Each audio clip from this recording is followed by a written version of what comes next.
Hey guys, so I decided that I thought it would be a fun idea to review each week the episodes of Killing Eve. I'm killing Eve! If you haven't watched those episodes yet, I suggest you do because there will be spoilers. So let's start with just a little review. I was hoping, just like all the previous seasons, that we were going to open up exactly where we left off in the finale of season 3, but we seem to be several months in to whatever is going on. The very first opening scene, we have Eve looking cool. Eve looks really cool in like leather, and she's riding a motorcycle. Like, can you believe this is the same woman from season 1? Because I can't. And anyway, so then she rides past this building where we see there are posters of Constantine, and he's like running for mayor or something. So that's sus. And then she goes in and shoots him in the hand and whatever, and she's like, tell me about Helene. She wants to know all about Helene because Eve's main mission now, I guess, is going to be taking down the 12. Ooh, the plot that I care about. Yeah, the 12. And Constantine is basically like, oh, why don't you ask Villanelle? And she makes a face. And that's when I was like, what happened? I am confusion. When we left off in season 3, I thought we were on relatively decent terms. So I'm getting the idea that something happened between Eve and Villanelle that I'm hoping we're going to find out. And that we don't just have to assume, with the you know? And then we kind of wait to this scene where Villanelle is singing in church, which, can we just have a moment to appreciate Jodie Comer's singing? Because, chef's kiss. So basically we discover that Villanelle has been working on becoming a Christian, and she has been living with a church family, which is like the priest and his daughter. I don't know if priest is the right word. I'm not entirely sure. So she's been living for a couple of months in the priest's house with his daughter and him and their cat, Lucifer. And we see that she is soon to be baptized, but her main concern with the baptism is inviting Eve, who keeps ignoring the invitations. And she's very, like, adamant about Eve being there, my guest, my special guest. Where will she sit? She wants to reserve a seat. And it makes you think, whether she's doing this for herself or for Eve, or just to like prove a point, I guess. She talks about wanting to prove to others that she's not a monster and that she can change and everything. And now my first thought with that is it's because Helene called her a monster in season 3 in a good way. And by in a good way, I mean like complimentary in a business way because of what they do. The way that she said it, though, sounded like she was trying to be like proving it to Eve, even though I don't think that she needs to, because one, Eve is on like a totally different path now. She's more similar to like, well, I don't want to say she's like Villanelle, but definitely like the assassin aspect has rubbed off onto Eve. But I don't think she has anything to prove because I don't think Eve has ever exactly been fully like, full on like turned off by the fact of what Villanelle is and does. I would say she's fascinated, obsessed, but I don't think I've ever gotten the point of her being like shaming her for it, you know what I mean? Because even at the end of season 3, it was actually the scene in the ballroom when they were dancing, and Villanelle tells Eve that she's killed so many people, and Eve has like a sympathetic look on her face, and she says, I know, because I think she knew that Villanelle was upset. But like, I feel like if you're really against what Villanelle does, and like that's something that you condemn, that you wouldn't be like, oh, I know, it's okay, it's whatever. Like, she was kind of just like, whatever. So I don't know why Villanelle thinks she needs to prove herself to that. When Eve doesn't show up to her baptism, Villanelle is basically like, let's get the show on the road, whatever, like, she's over it. She's like, let's get this over with, like, And then we have Carolyn, who has a new position, which I forget what it is now. Very helpful. She's really different, I would say, than she was in seasons 1, 2, and 3, because 3 I obviously was her turning point because of Kenny's death. Carolyn always acts so big and bad of like, yeah, I know anyone in my life could be killed and like taken away from me, but it's like that was her son, and I think she's shocked by her own grief about it, if that makes sense. And I think that's just going to be determining her path for the rest of the show and her actions, what she's going to be doing. There is somebody killing off members of the 12, and Carolyn is trying to get Eve to work with her on it to figure out like who's doing it. And Eve doesn't really want to help, but I'm sure she will. Oh, and then there's this guy that Eve is like with that's very upsetting. It seems like in the months that Villanelle has been doing like the church route, Eve has been training, I guess, for her revenge mission to take down the 12. She's with this guy, Yusef is his name, and they have, like, I would say a typical Eve working relationship with a man, because he's training her and she's using him to, you know, get ahead and do whatever they can for her mission. They're also kind of sleeping together, which I thought we were past this. I thought we were past the point of Eve being with random men, but let's get into that later. So I forgot to bring up this point because I think it's kind of important. But basically, as we saw at the end of season 3, Villanelle was over killing people for whatever reason. She wasn't into it, whether that's psychological, because in the end, a fact that I think a lot of us who really love Villanelle forget is that she is a psychopath. She's not just an assassin, she's a psychopath. And I say that just factually because when she decides that she no longer wants to kill for the 12 and she wants to be like a keeper or whatever, like in season 3, I'm not exactly sure what her intentions with that, because I don't think she's tired of killing people. I didn't understand if it was just that she no longer enjoyed it in the way that she used to, because she used to enjoy killing people. Like, she seemingly enjoyed watching like the life leave their body, and she would like stare at them and watch. And in season 3, I wasn't sure if she was over that or if she was over like doing it for someone else and she wanted to like get ahead in the game, in the ranks, like a power thing. I don't know, because then she killed Rianne in the end, which seemed like an inner conflict for her. Like, she was kind of crying during it, and it seemed like maybe she was going to let her live, and then she didn't. And then I thought she was kind of upset. So when she's taking this like religious journey in season 4 now, I'm under the impression that she hasn't killed probably since Rianne, but she has a slip up, and it's really sad because it's an animal. Like, we don't like that. But basically, the church family there, they have a cat named Lucifer, which why did they have a cat named Lucifer? Like, I'm not over this. A priest and his daughter, they have a cat named Lucifer. Is it a joke? Like, I'm confused. But anyway, so the cat doesn't like Villanelle. We get a first look at that when they're having dinner, and the cat hisses at Villanelle, and May, that's the daughter's name, is like, oh, Lucifer, we talked about this.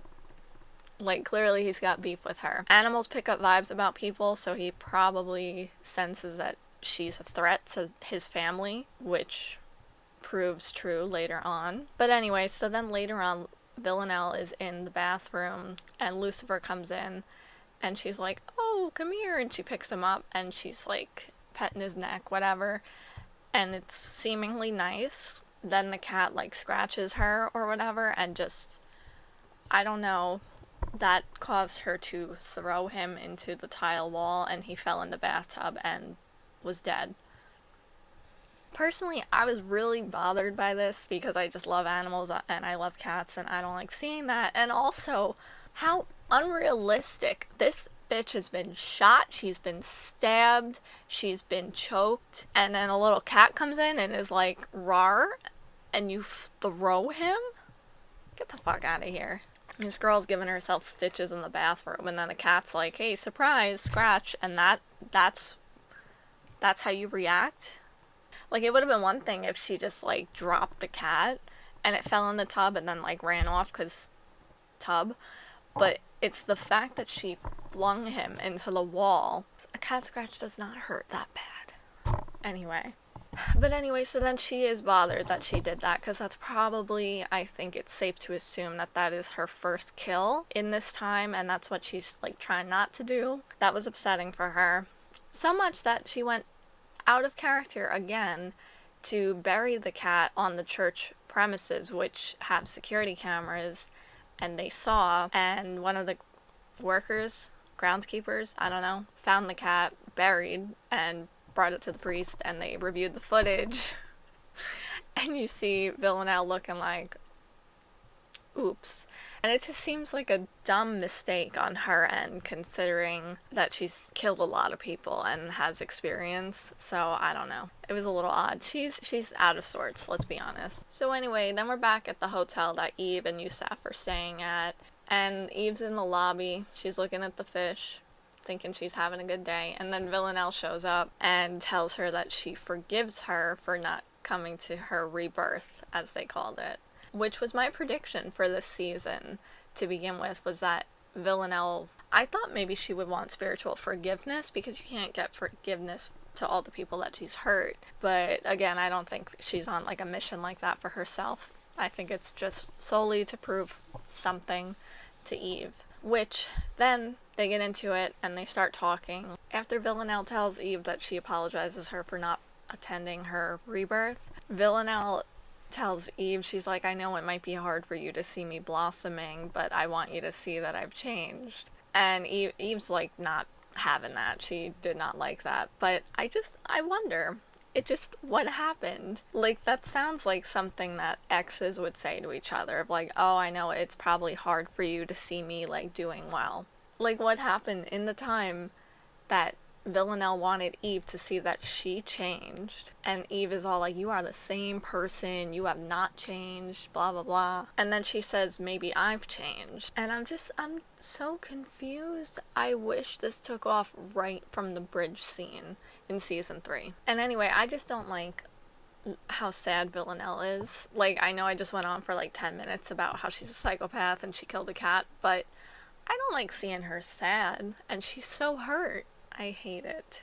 Like, she comes in so soft, she's like, okay, and I'm not here to fight. I don't know. I guess from the scene we could assume that perhaps Eve wanted to make this whole plan of taking down the 12 with Villanelle, and maybe Villanelle was like, no, like, I want to go down this religious path kind of thing, and maybe that's what Eve is upset about, because she was saying something, she was like, oh, I don't need you or any. She was going to say that to Villanelle, so maybe she's like, oh, I don't need your help after all, like, now she has Yusef. I feel like all of Villanelle's actions are always to get a reaction from someone else, typically, especially in conversation, and with Eve, like in this scene. She's like, if you've really changed, you wouldn't have let me, and that's when Eve is like pissed and walks back, and you see Villanelle watching Eve like, ooh, it worked, you know. And then Eve slaps her, rude, and she says she's a different person. What's interesting is the music in this show is always very revealing, I think, of what's actually going on. The lyrics in the music that's playing in that scene are, I don't like you anymore. I don't know what happened with that. And then we're back in the church, and Villanelle is going in, and she's talking to, like, the Jesus statue. And in that scene where it's revealed, like, that she never did believe anyway. Earlier, I believe they showed, like, she was rushing the priest because he was trying to be like, do you actually believe in God and this and that? And you could tell she was just rushing, and she didn't really mean it. It wasn't genuine. And then in that scene, it just confirms it, because she's like, I knew you were never real to begin with, or whatever. And then May comes in. Poor May. And then Villanelle attempts to kill May, which... Let's talk about this scene where she tries to kill May, because I think it's very interesting. So May likes Villanelle. Who doesn't? I think Villanelle knows this and kind of uses it to her advantage. So May was like, I'm sorry your guest didn't show. and trying to make her feel better. I don't know, Villanelle was saying something with like, oh, this person doesn't think I'm a Christian and blah blah blah. May was trying to be like, oh, but I know you would never hurt anybody, and then she tries to kiss her. And then Villanelle was like, you don't know me, and then grabs her and dunks her into the holy water. And at first it could be seen as joking around, playful banter, if it had only just been for like a second. And it wasn't. And she kept dunking her. And then May passed out. Then Villanelle was like, oh shit, what am I doing? And pulled her out. And she saved her, which for Villanelle, let's be real here, that's a big step. Villanelle usually goes all the way with that. In her defense, she really thought that she did a good thing by saving her. And she did. I mean, it's good not to kill people, but May didn't see it quite like that. She just saw the fact that she tried to kill her, so she wasn't vibing with that.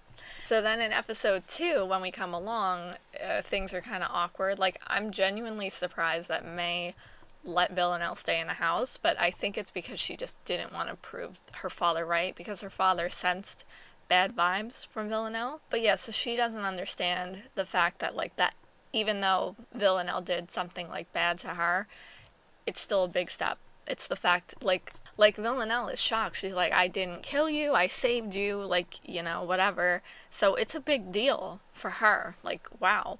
But May obviously just sees the fact that you tried to kill me and I thought we were friends, you know, which is a normal response.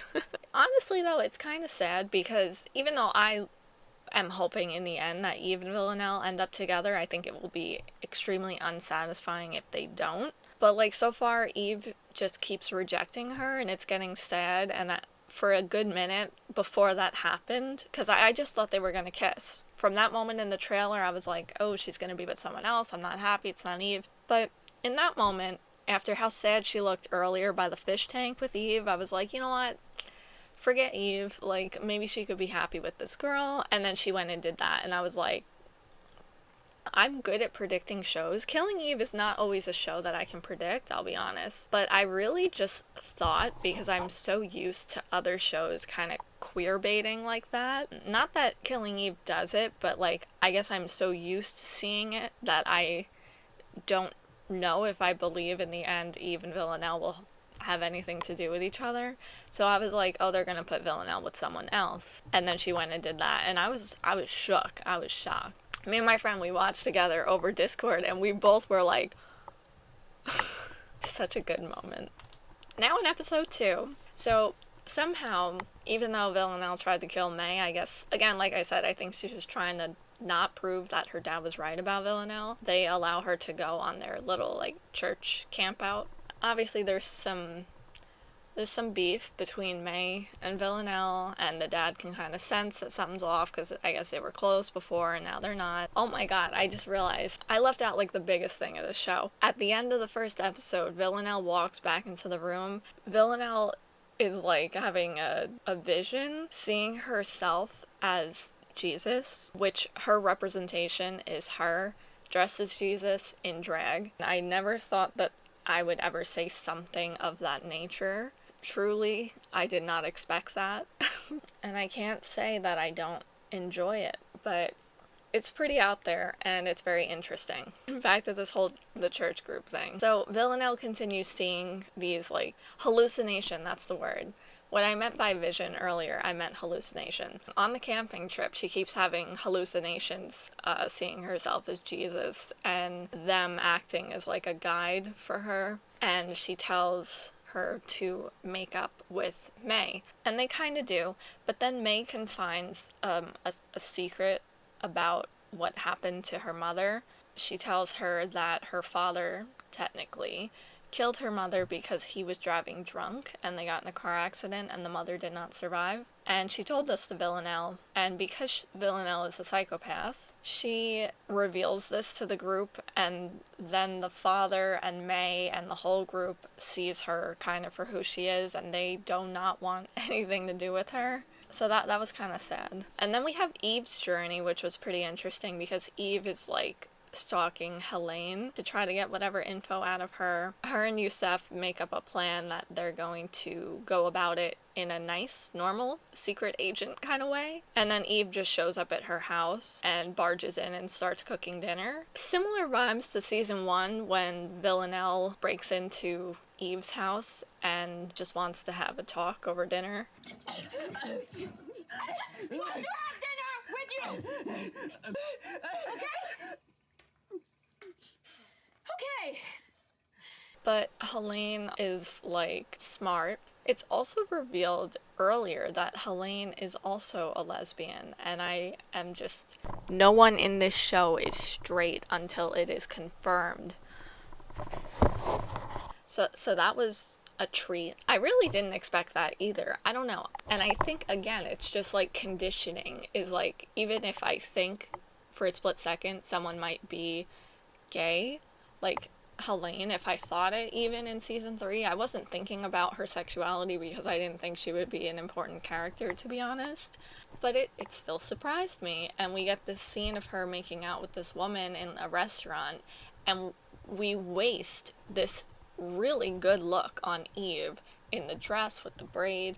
Such a quick scene where Eve basically just was like watching Helene and put a tracker in her bag. Anyway, Eve shows up to her house and starts cooking dinner. They have this little like run-in with the kid, and that is hilarious. Eve just like slides Helene's daughter right off of her. But before that happens, they have a little moment because while Eve is doing food prep, she cuts her finger and Helene sucks the blood out of it. Yeah! I like how like other people like sexualize that scene, and me, I'm so squeamish. When that happened, I was like gagging. We're living in a pandemic. I see things differently now. So that happened, and then Helene held Eve's hand to the stove and kind of burned her, but Eve basically realizes that Helene doesn't really know a whole lot more on the 12 than her and Yusef do. So I'm curious what's going to come out of that. So there's just one random thing I wanted to talk about, is that Carolyn finds a dead rat in her cabinet, which is a message, I guess, from whoever she's working with. I'm having a lot of trouble following the Carolyn storyline, to be honest. But it just made me think back to season 1 or 2, where she talks about seeing the rat on the street drinking a can of Coke. I'm like, is it that rat? And then the episode ends with Villanelle brutally murdering May and her father in the tent, reenacting a biblical story that they were telling earlier in the episode, which is just excellent writing. Again, always, this show never fails to disappoint with like continuity and bringing in little like bits and pieces from each one. It's so smart. And then she goes into her own tent where she again has another hallucination of Jesus Villanelle. And I should mention that earlier before this, we had a lot of good scenes with Jesus Villanelle. We had Villanelle sitting on her lap, Jesus Villanelle slapping Villanelle's ass. We had a lot of good scenes, and I don't want to say I'm attracted to this character, but like, damn. I would just like to see like a full view of the outfit, because the boots, obsessed. Villanelle, why a woman? Jodie Comer shouldn't look good with a beard. It's very confusing. So anyway, after she kills the family, she goes back into her own tent where she has another hallucination with Jesus Villanelle, and some things happen. I don't know how to like talk about this scene. It's very hard for me to analyze this in like an intelligent way because my brain is like, yeah. The dialogue, I assume, is what to mean is that like Villanelle knew she never would change, and that in the end she is who she is. Then she has, I think the scene has some like deeper meaning to it that might tie in with something biblical that I just don't know, that I think I need to do some research on. But basically, Villanelle pins them down, kind of straddles over them, and kisses Jesus Villanelle, kisses herself. It's a very good scene.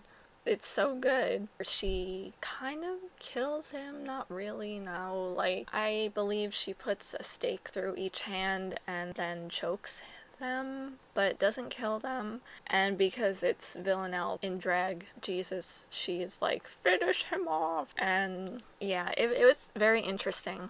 If you're easily offended, you probably shouldn't watch the show to begin with, but overall, I liked it.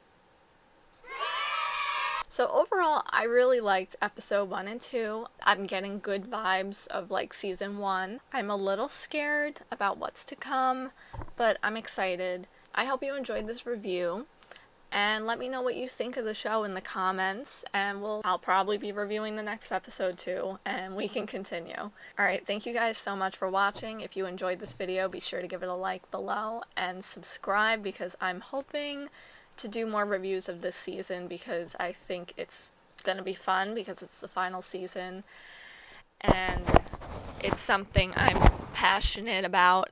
And that's pretty much it. Okay, bye.